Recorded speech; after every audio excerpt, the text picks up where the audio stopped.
You know, Alexander Graham Bell invents the telephone in 1876, and it used one piece to speak into, and you listened with that same piece. You had to go back and forth. It was rather confusing. And also, Alexander Graham Bell's telephone had no amplifying device, so he had to yell into it. And when he would use that phone, if you called him, he would pick it up and go, "Hoy, hoy!" Edison heard about this. First off, he thought hoy, hoy was ridiculous. And he developed something else called the carbon button transmitter. The very thing that's in front of you, the microphone. And suddenly, you had two pieces, and you could have a conversation without doing this, which was rather ridiculous.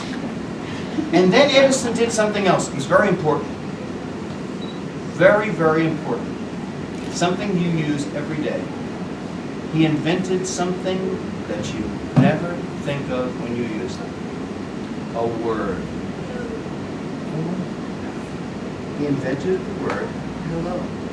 Do you know that word is not in Webster's dictionary until 1878? Now you have to understand, in the Victorian age, if someone walked into a room and went, "Hell!" everybody would go, "Oh!" And people would be fainting, and people would be fanning each other and stuff like that. That was shocking. Thomas Edison was a character. He loved attention, and he loved to shock people. And so he came up with a whole new greeting. Hello! That was shocking stuff. Now, you got to remember, hello does not come out until the 1870s. Think about this. Think about these people I was talking about before. Can you imagine walking up to George Washington and going, "Hello"? He'd probably hit you, because it's a scary, nasty sounding word. Edison came up with the word hello. And while working on this telephone, he kept finding every time he was yelling into the mouthpiece, he'd feel vibrations in his hand. And he's trying to understand these vibrations. And he came up with an idea that maybe he could take a needle and capture vibrations in a groove. And so he took a piece of wax paper, a telephone diaphragm with a needle into it, and yelled into it, "Halloo, halloo, halloo!" and retraced it. And there was a faint little sound. And so he wrote in his notes that I'm going to be able to record the human voice. And so he worked on it some more, and finally developed a tinfoil phonograph. And it was worked on December the 6th, 1877. And on that tinfoil phonograph, Edison recorded a little piece of practical poetry. Mary had a little lamb, its fleece was white as snow, and everywhere that Mary went, the lamb was sure to go. That was the words heard round the world. Those were the first true words recorded, and the world has never been the same. Because today, you can hear the sounds of our past.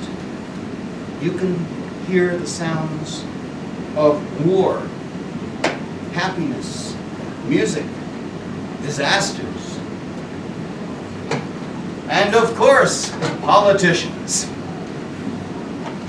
I have made it a point of interviewing many politicians, and every one of them had a lot to say about Thomas Edison. They said if we didn't have Thomas Edison, no one would hear us, except for those few people.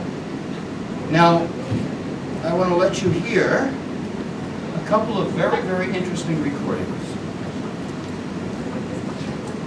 This is what I call aerobic entertainment, by the way. I have to wind this. I get exercise every time I play music.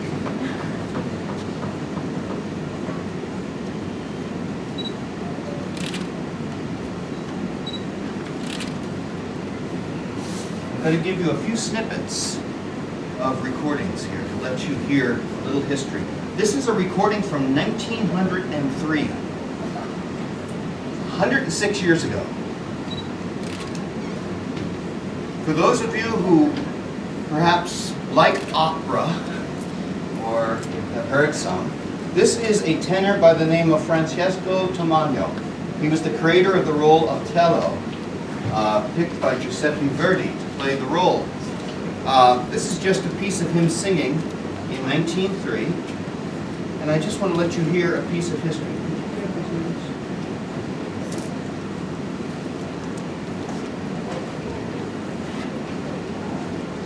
I have a microphone pretty close. Thank you. You invented it.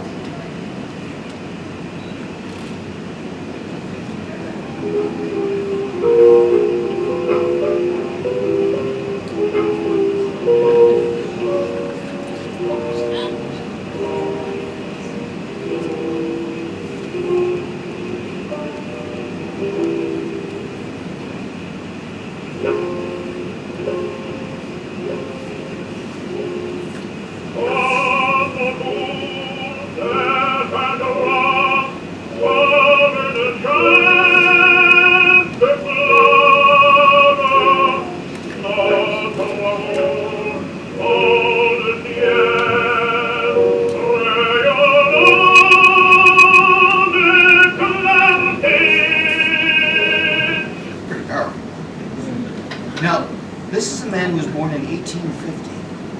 Think about that. He died in 1905. His voice has been still for nearly 104 years. And yet, on this document, I don't like to call it a record, I like to call it a document, because these are the most precious of documents. He still lives. This is history captured. The most interesting part, perhaps, of media is the capturing of our history and sharing it with us. And one thing very special for the environment, I wind this. Uses no power. It's very, very good.